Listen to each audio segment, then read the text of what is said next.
ಪ್ರಿಯ ನಿರೀಕ್ಷಕರೇ, ನಮಸ್ಕಾರ. ಬಿರ್ಬಲ್ನ ವಿಶೇಷ ಕಾರ್ಯಕ್ರಮಕ್ಕೆ ಆತ್ಮೀಯವಾದ ಸ್ವಾಗತ. ವೀಕ್ಷಕರ, ಮೊದಲನೇದಾಗಿ ತಮ್ಮೆಲ್ಲರಲ್ಲೂ ಒಂದು ಕ್ಷಮೆ ಇರಲಿ. ಕಾರಣಾಂತರಗಳಿಂದ ಒಂದು ದೊಡ್ಡ ಬ್ರೇಕ್ನ ನಂತರ ಮತ್ತೆ ಬಂದಿದ್ದೇವೆ. ಹಿಂದೆ ಇದ್ದಂತಹ ಪ್ರೋತ್ಸಾಹ ಎಂದೆಂದೂ ಇರಲಿ ಅಂತ ಕೇಳ್ಕೊಳ್ತಾ ಇವತ್ತಿನ ವಿಷಯಕ್ಕೆ ಬರೋಣ. ವೀಕ್ಷಕರ, ಇವತ್ತಿನ ವಿಷಯ ಏನಂದ್ರೆ ಗಾಂಧಿ ಕುಟುಂಬ ಇದ್ದಕ್ಕಿದ್ದಂತೆ ನಾಪತ್ತೆ ಆಗಿರೋದು. ಮೋದಿಜಿಯ ಒಂದು ಟ್ವೀಟ್ ಈಗ ಇಡೀ ಗಾಂಧಿ ಕುಟುಂಬದ ಮರ್ಯಾದೆಯನ್ನ ಬೀದಿ ಪಾಲ್ ಮಾಡಿದೆ. ಅಷ್ಟಕ್ಕೂ ಏನ್ ನಡೀತು, ಏನಿದು ಟ್ವೀಟು, ಇದೆಲ್ಲದರ ಬಗ್ಗೆ ಮಾತಾಡ್ತಾ ಹೋಗ್ತೀನಿ. ವಿಡಿಯೋವನ್ನ ಕೊನೆವರೆಗೂ ಮಿಸ್ ಮಾಡದೆ ನೋಡಿ.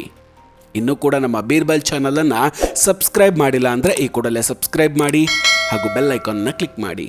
ಇತ್ತೀಚೆಗೆ ರಾಜಕೀಯ ಅನ್ನೋದು ತೀರಾ ಕೆಟ್ಟ ಸ್ಥಿತಿಗೆ ಬಂದು ನಿಂತಿದೆ.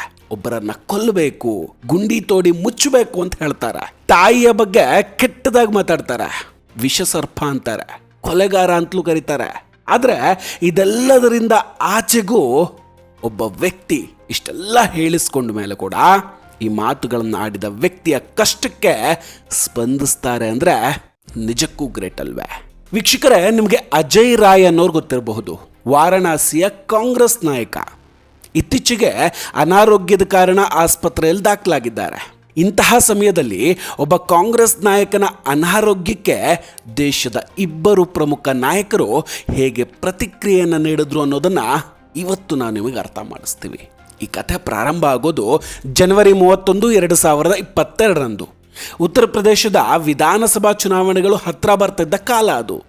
ವಾರಣಾಸಿಯಲ್ಲಿ ಕಾಂಗ್ರೆಸ್ ನಾಯಕ ಅಜಯ್ ರಾಯ್ ಅವರು ಭರ್ಜರಿ ರ್ಯಾಲಿಯೊಂದನ್ನು ನಡೆಸ್ತಾರೆ. ಆ ವೇದಿಕೆ ಮೇಲೆ ಅಜಯ್ ರಾಯ್ ಭಾಷಣದ ಮಾತುಗಳು ಹೇಗಿತ್ತು ಅಂದರೆ ಒಂದ್ಸಲ ಕೇಳೋರು ಕೂಡ ದಂಗಾಗ್ಬಿಟ್ಟಿದ್ರು. ವೇದಿಕೆಯ ಮೇಲೆ ನಿಂತು ಪ್ರಧಾನಿ ನರೇಂದ್ರ ಮೋದಿ ಮತ್ತು ಯೋಗಿ ಆದಿತ್ಯನಾಥ್ ಅವರ ಹೆಸರನ್ನ ಜೋರಾಗಿ ಕೂಗ್ತಾ ಜನರಲ್ಲಿ ಪ್ರಚೋದನೆಯನ್ನು ನೀಡ್ತಾರೆ. ಜನರಿಂದ ಘೋಷಣೆಗಳು ಮೊಳಗ್ತಿದ್ದಾಗ ಅಜಯ್ ರಾಯ್ ಒಂದು ಭಯಾನಕವಾದ ಹೇಳಿಕೆಯನ್ನು ಕೊಡ್ತಾರೆ. ನೀವು ಗುಂಡಿಯನ್ನು ತೋಡೋದಕ್ಕೆ ರೆಡಿಯಾಗಿಬಿಡಿ. ಮಾರ್ಚ್ 7ನೇ ತಾರೀಕು ಮೋದಿ ಹಾಗೂ ಯೋಗಿಯನ್ನ ಉಪ್ಪು ಹಾಕಿ ಆ ಗುಂಡಿಯಲ್ಲಿ ಹೂತು ಹಾಕಿಬಿಡ್ತೇವೆ, ಅಂದ್ರೆ ದಫನ್ ಮಾಡಿಬಿಡ್ತೇವೆ ಅಂತ ಅಬ್ಬರಿಸ್ಬಿಟ್ಟಿದ್ರು.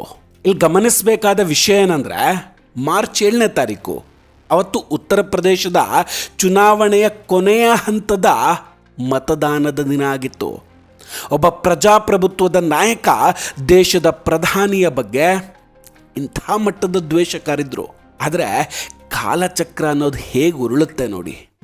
ಇತ್ತೀಚೆಗೆ ವಾರಣಾಸಿಯಲ್ಲಿ ನಡೆದಂತಹ ಕಾಂಗ್ರೆಸ್ ಪಕ್ಷದ ಒಂದು ಕಾರ್ಯಕ್ರಮದ ವೇಳೆ ಇದೇ ಅಜಯ್ ರಾಯ್ ಇದ್ದಕ್ಕಿದ್ದಂತೆ ಅನಾರೋಗ್ಯಕ್ಕೆ ಒಳಗಾಗ್ಬಿಡ್ತಾರೆ. ಅವರ ಪರಿಸ್ಥಿತಿ ಎಷ್ಟರ ಮಟ್ಟಿಗೆ ಹದಗೆಡ್ತು ಅಂದರೆ ಅವರನ್ನು ಕೂಡಲೇ ಲಕ್ನೋದ ಮೇದಾಂತ ಆಸ್ಪತ್ರೆಗೆ ದಾಖಲಿಸಬೇಕಾಯಿತು. ವೈದ್ಯರ ವರದಿಯ ಪ್ರಕಾರ ಅವರ ದೇಹದಲ್ಲಿ ಸೋಡಿಯಂ ಮಟ್ಟ ಕುಸಿತಾ ಇರೋದ್ರಿಂದ ಉಸಿರಾಟದ ತೊಂದರೆ ಮತ್ತು ತೀವ್ರ ಅಸ್ವಸ್ಥತೆ ಕಾಣಿಸ್ಕೊಂಡಿದೆಯಂತೆ. ಆಸ್ಪತ್ರೆಯ ಬೆಡ್ ಮೇಲೆ ಅಜಯ್ ರಾಯ್ ಸಾವು ಬದುಕಿನ ಹೋರಾಟ ನಡೆಸ್ತಾ ಇದ್ದಾರೆ. ದೇಶದ ಜನರಿಗಾಗಲಿ ಅಥವಾ ಬಹುಶಃ ಅವರ ಸ್ವಂತ ಪಕ್ಷದ ನಾಯಕರಿಗಾಗಲಿ ಅವ್ರ ಆಸ್ಪತ್ರೆ ಸೇರಿರುವ ಸುದ್ದಿ ಇನ್ನೂ ಕೂಡ ಮುಟ್ಟಿರಲಿಲ್ಲ. ಇಲ್ಲಿಂದಲೇ ನೋಡಿ ನಿಜವಾದ ವ್ಯಕ್ತಿತ್ವ ಅನಾವರಣ ಆಗೋದು. ಅಜಯ್ ರಾಯ್ ಆಸ್ಪತ್ರೆಗೆ ದಾಖಲಾಗಿ 1 ಗಂಟೆ ಕೂಡ ಕಳೆದಿರಲಿಲ್ಲ. ಆದರೆ ಅಷ್ಟರಲ್ಲಿ ಪ್ರಧಾನಿ ನರೇಂದ್ರ ಮೋದಿ ಅವರ ಟ್ವೀಟ್ ಬರುತ್ತೆ. ಅಜಯ್ ರಾಯ್ ಅವರು ಅನಾರೋಗ್ಯಕ್ಕೆ ಒಳಗಾಗಿರುವಂತಹ ಸುದ್ದಿ ತಮಗೆ ತಿಳಿಯಿತು, ಜೊತೆಗೆ ಅವರು ಆದಷ್ಟು ಬೇಗ ಗುಣಮುಖರಾಗಬೇಕು ಅಂತ ಮೋದಿಜಿ ಹಾರೈಸ್ತಾರೆ. ಇದನ್ನು ನೋಡಿ ದೇಶದ ಜನರೇ ಬೆರಗಾಗ್ಬಿಟ್ರು. ಯಾಕೆಂತ ಗೊತ್ತೇ? ಇದೇ ಅಜಯ್ ರಾಯ್ ಕಳೆದ 3 ಲೋಕಸಭಾ ಚುನಾವಣೆಯಲ್ಲಿ ಮೋದಿಜಿಯ ವಿರುದ್ಧ ವಾರಣಾಸಿಯಲ್ಲಿ ಸ್ಪರ್ಧೆಯನ್ನು ಮಾಡಿದವರು. ಚುನಾವಣೆ ಎದುರಿಸೋದು ತಪ್ಪಲ್ಲ, ಆದರೆ ಅಜಯ್ ರಾಯ್ ಅವರು ಮೋದಿ ಅವರ ಸಾವನ್ನು ಹಾರೈಸಿದ್ರು. ಅವರನ್ನು ಹೂತು ಹಾಕುವ ಬಗ್ಗೆ ಮಾತನಾಡ್ತಾರೆ. ಜೊತೆಗೆ ಕೇವಲ 1 ದಿನದ ಹಿಂದೆ ಕೂಡ ಮೋದಿಜಿಯನ್ನ ಮೋಸದಿಂದ ಗೆದ್ದಿದ್ದಾರೆ ಅಂತ ಆರೋಪ ಮಾಡಿದ್ರು. ಇಷ್ಟೆಲ್ಲ ಅಪಮಾನಗಳನ್ನು ಮಾಡಿದ್ರೂ ಕೂಡ ಪ್ರಧಾನಿ ಮೋದಿ ಅವರು ಅದ್ಯಾವುದನ್ನು ಕೂಡ ಮನಸ್ಸಲ್ಲಿಟ್ಕೊಳ್ಳದೆ ಒಬ್ಬ ಸಹೋದ್ಯೋಗಿಯಂತೆ ಅವರ ಆರೋಗ್ಯದ ವಿಚಾರಣೆಯನ್ನು ನಡೆಸ್ತಾರೆ. ಇದೇ ಅಲ್ವೇ ಭಾರತೀಯ ಸಂಸ್ಕೃತಿಯ ದೊಡ್ಡ ಗುಣ. ಅದೇ ಇನ್ನೊಂದು ಕಡೆ ಮೊಹಬ್ಬತ್ ಕಿ ದುಖಾನ್. ರಾಹುಲ್ ಗಾಂಧಿ ಮತ್ತು ಪ್ರಿಯಾಂಕಾ ಗಾಂಧಿ ಅವರ ನಡೆಯನ್ನು ನೋಡಿ ಹೇಗಿತ್ತು ಅಂತ. ಅಜಯ್ ರಾಯ್ ಆಸ್ಪತ್ರೆ ಸೇರಿ ಬರೋಬ್ಬರಿ 24 ಗಂಟೆ ಕಳೆದರೂ ಕೂಡ ರಾಹುಲ್ ಗಾಂಧಿ ಅವರಿಂದ ಯಾವುದೇ ಒಂದು ಪ್ರತಿಕ್ರಿಯೆ ಬರಲಿಲ್ಲ. ಎಲ್ಲರೂ ಪ್ರಶ್ನೆ ಮಾಡೋದಕ್ಕೆ ಶುರು ಮಾಡಿದ ನಂತರ ಕೆಲ ಗಂಟೆಗಳಾದ ಮೇಲೆ ರಾಹುಲ್ ಗಾಂಧಿ ಅವರು ಸಣ್ಣದೊಂದು ಟ್ವೀಟ್ ಮಾಡ್ತಾರಷ್ಟೆ. ಇನ್ನು ಉತ್ತರ ಪ್ರದೇಶದಲ್ಲಿ ಸಕ್ರಿಯರಾಗಿದ್ದಂತಹ ಪ್ರಿಯಾಂಕಾ ಗಾಂಧಿಯಿಂದ ಒಂದು ಫೋನ್ ಕರೆಯೂ ಬಂದಿರಲಿಲ್ಲ, ಒಂದು ಟ್ವೀಟ್ ಕೂಡ ಇರಲಿಲ್ಲ. ಒಮ್ಮೆ ಯೋಚನೆ ಮಾಡಿ ಸ್ನೇಹಿತರೆ, ಕಳೆದ 3 ಚುನಾವಣೆಗಳಿಂದ ದೇಶದ ಪ್ರಧಾನಿಯ ಎದುರು ನಿಂತು ಪಕ್ಷಕ್ಕಾಗಿ ಹೋರಾಡಿದ ನಾಯಕನಿಗೆ ಸ್ವಂತ ಪಕ್ಷದ ಹೈಕಮಾಂಡ್ನಿಂದ ಸಿಕ್ಕ ಮರ್ಯಾದೆ ಇಷ್ಟೇನಾ? ಉತ್ತರ ಪ್ರದೇಶದಲ್ಲಿ ಕಾಂಗ್ರೆಸ್ ಅಸ್ತಿತ್ವವನ್ನು ಕಳೆದುಕೊಳ್ತಾ ಇದೆ ಅನ್ನೋ ಕಾರಣಕ್ಕೆ ಅಲ್ಲಿನ ನಾಯಕರನ್ನು ಹೀಗೆ ಅಲಕ್ಷ್ಯ ಮಾಡೋದು ಎಷ್ಟರ ಮಟ್ಟಿಗೆ ಸರಿ? ಕೇವಲ ಈ ವಿಷಯ ಅಜಯ್ ರಾಯ್ ಅವರಿಗೆ ಮಾತ್ರ ಸಂಬಂಧಿಸಿದ್ದಲ್ಲ, ಕಾಂಗ್ರೆಸ್ನಲ್ಲಿದು ಹೊಸದು ಕೂಡ ಅಲ್ಲ. ಇದರ ಬಗ್ಗೆ ಹಿಂದೆ ಕೂಡ ಮಾತಾಡಿದ್ವಿ. ಮಲ್ಲಿಕಾರ್ಜುನ್ ಖರ್ಗೆ ಅವರು ಬೆಂಗಳೂರಿನ ಆಸ್ಪತ್ರೆಯಲ್ಲಿದ್ದಾಗ ಸಿದ್ದರಾಮಯ್ಯ ಹಾಗೂ DK ಶಿವಕುಮಾರ್ ಕೂಡ ಅಲ್ಲಿಗೆ ಭೇಟಿ ನೀಡೋದಿಲ್ಲ. ಖರ್ಗೆ ಅವರು ಸದನದಲ್ಲಿ ಸೋನಿಯಾ ಗಾಂಧಿ ಅವರನ್ನು ಹೊಗಳ್ತಲೇ ಇರ್ತಾರೆ. ಆದರೆ ಅವರ ಕಷ್ಟದ ಕಾಲದಲ್ಲಿ ಪಕ್ಷದ ನಾಯಕರು ಜೊತೆಗಿರಲಿಲ್ಲ. ಇದು ಕಾಂಗ್ರೆಸ್ ಸಂಸ್ಕೃತಿಯ ಕಾರ್ಯಕರ್ತರನ್ನು ಅವರು ಹೇಗೆ ನಡೆಸ್ಕೊಳ್ತಾರೆ ಅನ್ನೋದಕ್ಕೆ ಇದೊಂಥರ ಬೆಸ್ಟ್ ಎಕ್ಸಾಂಪಲ್ ಅಂತಲೇ ಹೇಳ್ಬೋದು. ಪ್ರಧಾನಿ ಮೋದಿ ಅವರಿಲ್ಲಿ ಕೇವಲ ಒಬ್ಬ ರಾಜಕಾರಣಿ ಅಲ್ಲ, ಅವರೊಂಥರ ದೇಶದ ಒಬ್ಬ ಹಿರಿಯ ಕೇರ್ ಟೇಕರ್ ಇದ್ದಂಗೆ.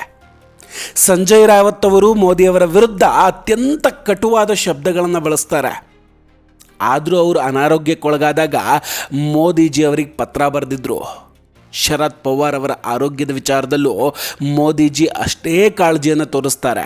ಸೋನಿಯಾ ಗಾಂಧಿ ಅವರು ಕೂಡ ಅನಾರೋಗ್ಯಕ್ಕೊಳಗಾದಾಗ ಮೋದಿಜಿ ಅವರ ಆರೋಗ್ಯದ ಬಗ್ಗೆ ವಿಚಾರಿಸಿದ್ರು.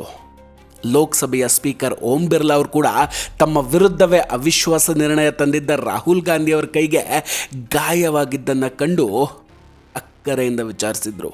ಇದು ಭಾರತೀಯ ಜನತಾ ಪಾರ್ಟಿಯ ವಸುದೈವ ಕುಟುಂಬಕಂ ಮತ್ತು ಸರ್ವಹಿತಾಯ ಸರ್ವ ಸುಖಾಯ ಅನ್ನೋ ಸಿದ್ಧಾಂತಕ್ಕೆ ಸಾಕ್ಷಿಯಾಗಿದೆ.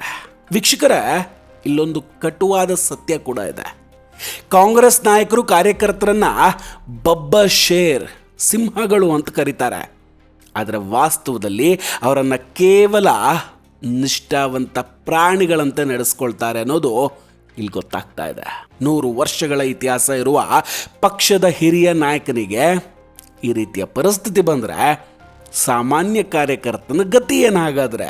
ಮೋದಿಜಿ ತಮ್ಮ ವಿರೋಧಿಗಳಿಗೂ ಕೂಡ ಗೌರವ ಕೊಡ್ತಾರೆ. ಆದರೆ ಕಾನೂನು ಮತ್ತು ದೇಶದ ಹಿತಾಸಕ್ತಿಯ ವಿಷಯ ಬಂದಾಗ ಕಠಿಣವಾಗಿಯೇ ಇರ್ತಾರೆ. ಗಾಂಧಿ ಕುಟುಂಬ ದೇಶವನ್ನು ಟೊಳ್ಳು ಮಾಡಿದೆ. ಅವರ ವಿರುದ್ಧ ಭ್ರಷ್ಟಾಚಾರದ ಪ್ರಕರಣಗಳನ್ನು ತಾರ್ಕಿಕ ಅಂತ್ಯಕ್ಕೆ ಕೊಂಡೊಯ್ಯುವ ಅಗತ್ಯ ಇದೆ ಅಂತ ಇಲ್ಲಿ ಹೇಳಬಹುದು. ವೀಕ್ಷಕರೇ, ಈ ವಿಡಿಯೋದ ಉದ್ದೇಶ ಯಾರನ್ನು ಅವಮಾನ ಮಾಡೋದಲ್ಲ ಅಥವಾ ಕೇವಲ ಒಬ್ಬರನ್ನೇ ಹೊಗಳೋದು ಕೂಡ ಅಲ್ಲ. ಇಲ್ಲಿ ನಮ್ಮ ಅಭಿಪ್ರಾಯ ಏನಂದರೆ, ರಾಜಕೀಯ ನೈತಿಕತೆ ಕೇವಲ ಭಾಷಣಕ್ಕೆ ಸೀಮಿತ ಆಗಿರಬಾರ್ದು. ನಿಮ್ಮ ವಿರೋಧಿಯು ನಿಮ್ಮ ಮೇಲೆ ಎಷ್ಟೇ ದ್ವೇಷ ಕರೆದ್ರೂ ನೀವು ನಿಮ್ಮ ಸಂಸ್ಕಾರವನ್ನು ಬಿಡಬಾರ್ದು ಅನ್ನೋದನ್ನು ಇಲ್ಲಿ ಮೋದಿಜಿ ತೋರಿಸ್ಕೊಟ್ಟಿದ್ದಾರೆ. ಇದೆಲ್ಲದರ ಬಗ್ಗೆ ನಿಮ್ಮ ಅಭಿಪ್ರಾಯ ಏನು?